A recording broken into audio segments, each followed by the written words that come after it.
The sandstorm howled like a dying god, tearing across the wasteland that had once been called Earth. Ilara pulled her atmospheric filter tighter against her face, the grainy particles still somehow finding their way into her lungs. Her skin, naturally blue-tinged and resilient against most environments, felt raw from the constant abrasion of the storm. Shelter proximity scan negative. Her equipment beeped. A flash of panic surged through her. Survey scouts were trained for extreme conditions, but this sandstorm, Category 7, and climbing, exceeded safety protocols. She'd lost contact with her orbital vessel hours ago. "I'm not dying on this dead world," Ilara muttered, forcing her legs forward through sand that now reached her knees. Her handheld scanner flickered, then displayed a faint anomaly 200 meters ahead. Something solid beneath the dunes. The storm intensified. Ilara abandoned protocol, dropping to all fours to prevent being swept away. Crawling forward, her hand suddenly struck something metallic. Brushing away sand revealed a curved surface, weathered but unmistakably manufactured. Excitement overrode caution as she followed the curve until reaching what appeared to be a hatch. Ancient human script marked the surface. Ilara's translator processed the faded symbols. Emergency XCES, North Q80 Rand. "Impossible," she whispered. Archaeological records indicated all human structures in this region had been destroyed during the Great Collapse 3 centuries ago. Yet here stood proof otherwise, preserved beneath the ever-shifting sands. The hatch's locking mechanism was sophisticated for its time, but yielded to her multi-tool after several attempts. With a groan of protest, it opened, revealing darkness below.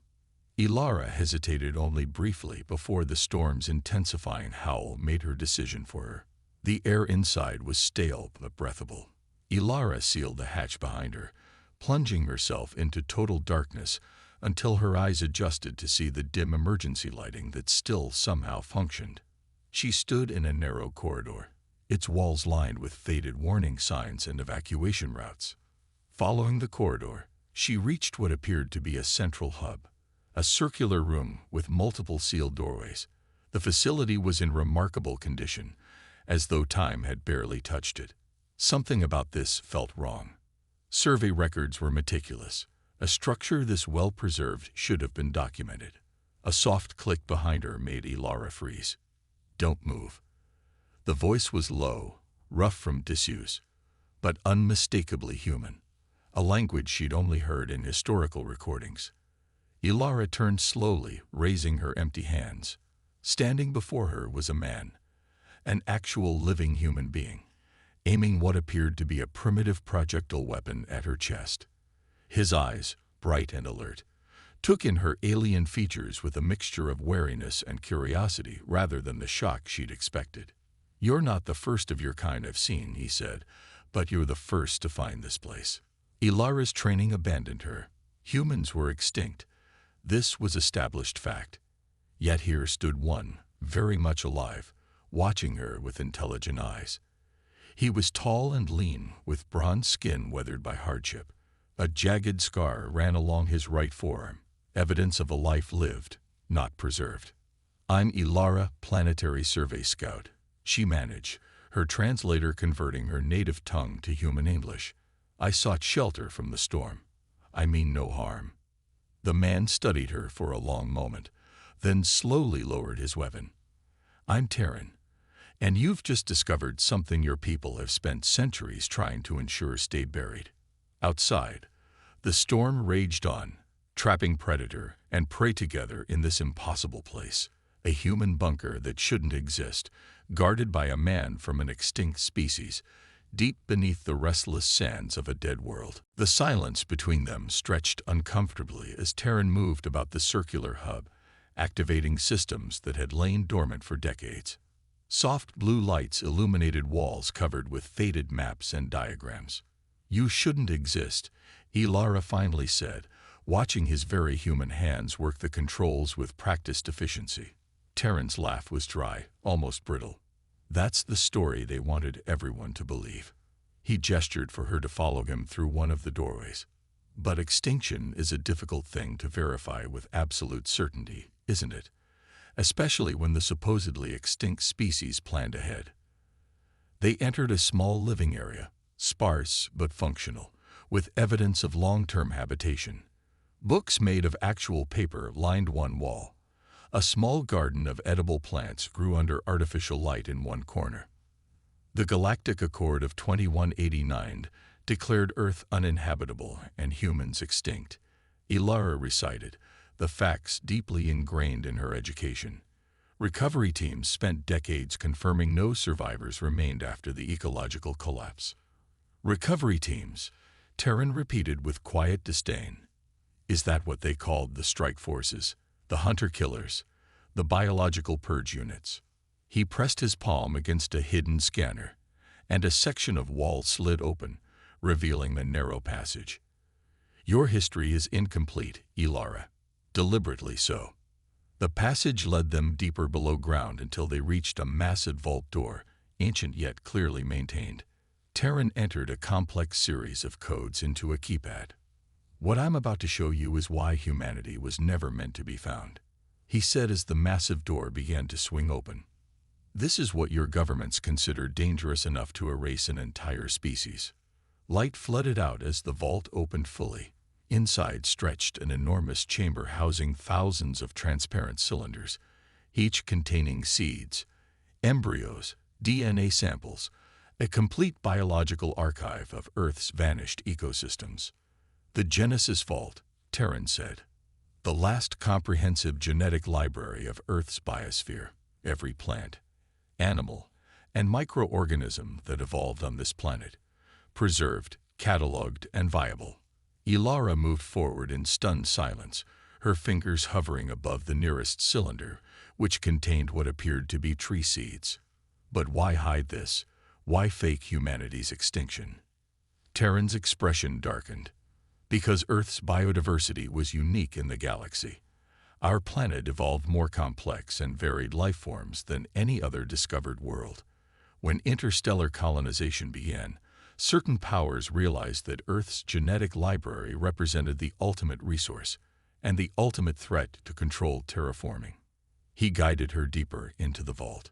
Imagine being able to engineer any ecosystem, adapt to any world, without dependence on synthetic environments or corporate-controlled biotech. Earth's genetic diversity offered biological independence to whoever possessed it. Understanding dawned on Ilara's face. So they destroyed humanity to control the resource. They tried, Terran corrected, but a network of vaults like this one survived. And so did we, scattered, hidden, but alive. For 3 centuries, we've been the guardians, waiting for the right moment, the right ally.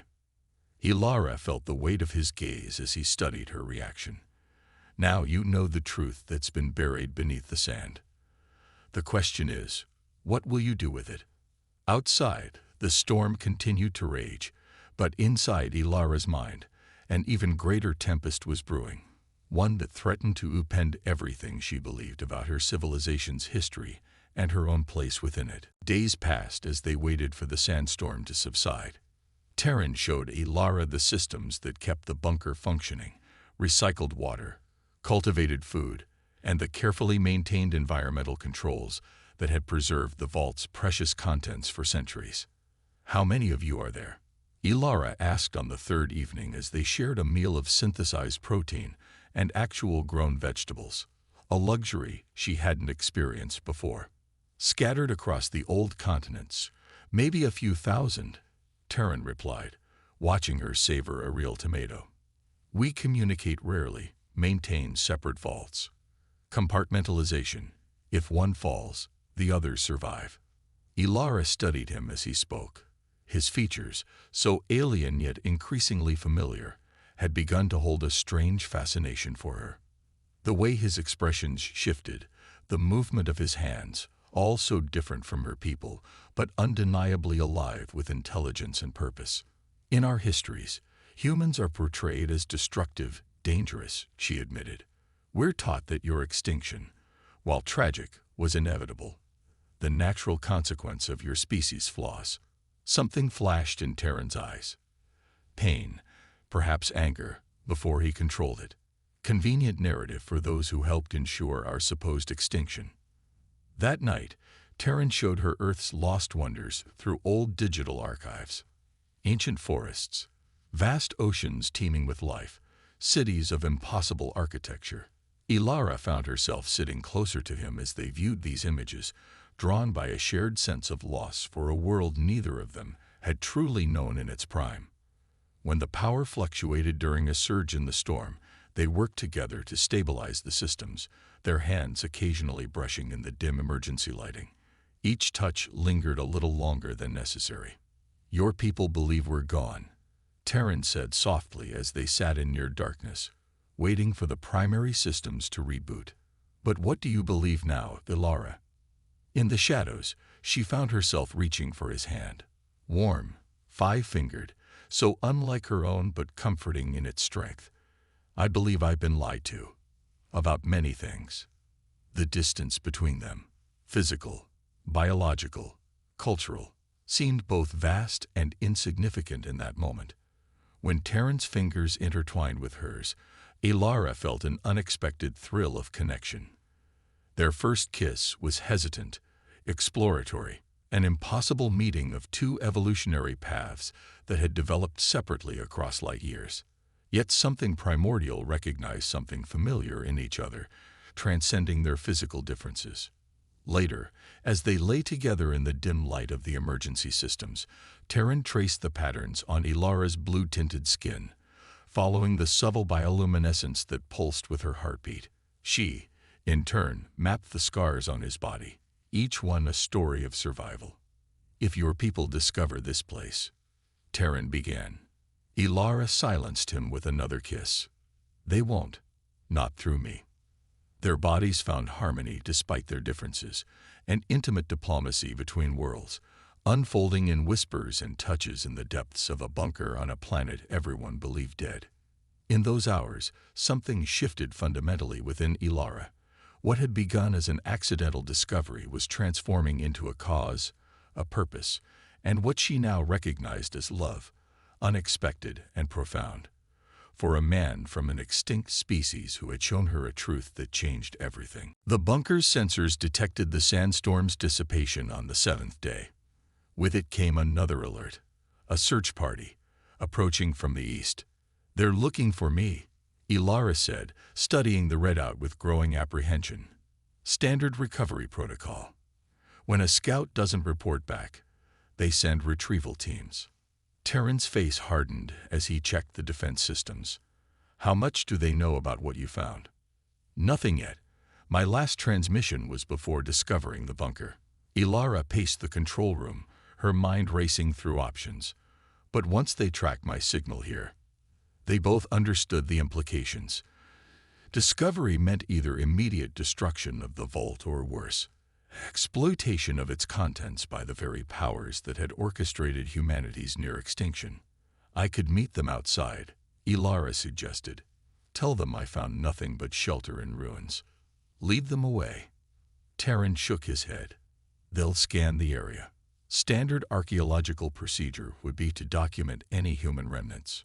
Then I don't return with them at all." The words surprised Ilara even as she spoke them. "I could say I'm continuing my survey. Buy us time." "And eventually?" Terran asked, his voice soft but intent. "When you have to make your final report, when they send others to verify your findings." The question hung between them. Loyalty to her people, her mission, her entire understanding of galactic order, against the truth she had discovered and the man with whom she had shared something profound. "There are others who would rally to the truth," Ilara said finally. "Scientists, historians who've questioned the official narrative about Earth. People in positions of influence who could help protect this place, help your people reclaim your rightful place in the galaxy." Terran's laugh held no humor.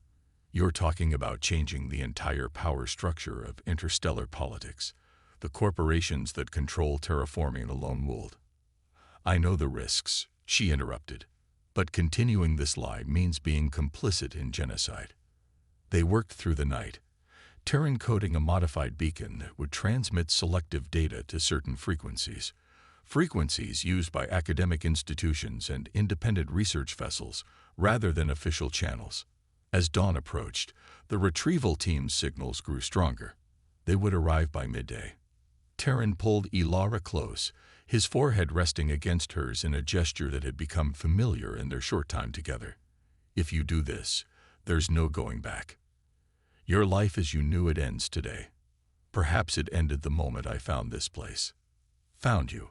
She closed her eyes, breathing in his scent, earth and metal, and something uniquely human. Some truths change everything, Terran. This is one of them. Outside, the wind was rising again. Not another sandstorm yet, but a warning of changes in the atmosphere. Ilara knew she had hours at most before facing her people with either a lie to protect this secret or a truth that would upend worlds. Terran's hands framed her face. Whatever you decide, remember this. You're not just deciding for us. You're deciding for every living thing preserved in that vault. For a future where Earth's legacy might live again. The weight of that responsibility settled on her shoulders as she prepared to ascend to the surface and face whatever came next, knowing that below, in the darkness, lay both humanity's last hope and her own newfound heart. The suns were setting as Ilara stood on the dune above the bunker, watching the retrieval team's vessel descend in a controlled cloud of displaced sand. She had made her decision during the long climb to the surface, each step carrying her farther from Terran physically, but binding them closer in purpose. Commander Velix was the first to disembark, his tall form instantly recognizable even at a distance. Scout Ilara, we feared the worst when your signal went dark. The storm interfered with communications, she replied, the half-truth coming easily.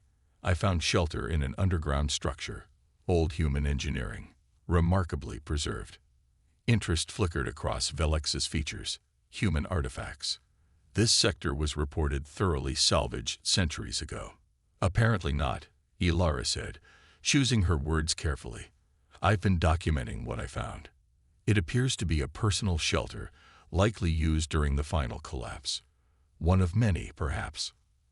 As she spoke, she was acutely aware of the data transmitter hidden against her skin, steadily broadcasting selective information to carefully chosen coordinates throughout the galaxy. Not enough to reveal the vault's location, but enough to prove humanity's systematic erasure had been deliberate, and that survivors might still exist. The survey team descended into the upper levels of the bunker, the decoy area Terran had prepared, stripped of any indication of current habitation or the vault's existence below. They collected samples, recorded data, and marveled at the preservation, while Ilara guided them away from any signs that might lead deeper. When they finally departed 3 days later, Ilara requested to remain behind. This find deserves thorough documentation, she argued. It could reshape our understanding of human resilience during the collapse. To her surprise, Velix agreed. The academic value alone justifies extended study. We'll arrange regular supply drops and communication checks. Only when the ship had vanished beyond the horizon did Ilara return to the hidden entrance. Terran was waiting, tension visible in the set of his shoulders. They're gone, she said. And our message is out there, reaching those who might listen. His relief was palpable. And you. They accepted your request to stay. For now. Ilara took his hands in hers. It won't be easy. Once certain parties realize what information is circulating, they'll trace it back eventually. But we've created a network now. People who will question, investigate, protect. Together, they descended to the vault, where Terran activated a section they hadn't entered before. Inside lay terraforming equipment, seed germination chambers, and genetic sequencers, tools designed for restoration. This was always the plan, he explained. Not just preservation, but eventual rebirth. Small scale at first, test plots to see if Earth could heal. We've been waiting for the right moment, the right allies. Show me, Ilara said. The next weeks passed in a blur of activity. By day, Ilara maintained her cover, sending carefully curated reports to her superiors. By night, she and Terran worked in the vault, preparing the first experimental restoration plot, a small section of wasteland that would become the test case for Earth's potential renewal. Responses to their hidden broadcasts began arriving, encrypted messages from scientists, activists, even some political figures across different systems. A network was forming, just as they'd hoped. On the 30th day, they stood together at dawn, watching the automated system plant the first seedlings in specially prepared soil. The tiny green shoots looked impossibly fragile against the vast desert. "They may not survive," Terran warned, though hope colored his voice. Ilara leaned against him, her blue-tinged hand clasped in his human one. "Some will. Enough to prove it's possible. Enough to justify protecting this place. And your people, while Earth heals." In the distance, a new sandstorm was brewing. A reminder that their work had only just begun, that dangers still loomed from both the harsh environment and those who would keep humanity buried in the past. "We're rewriting history," Terran said, watching the storm approach. "No," Ilara corrected. "We're revealing it." The truth was always here, buried in the sand. As the wind began to rise around them, they descended once more into the bunker, no longer just a vault of Earth's lost treasures, but the seed of a new beginning. Below ground, they would wait out this storm as they would many others to come, working to restore what had been lost and forge something new between their peoples. Above them, almost imperceptible against the harsh landscape, the first plants from Earth's ancient legacy stretched toward the sun, fragile, tenacious, alive with possibility.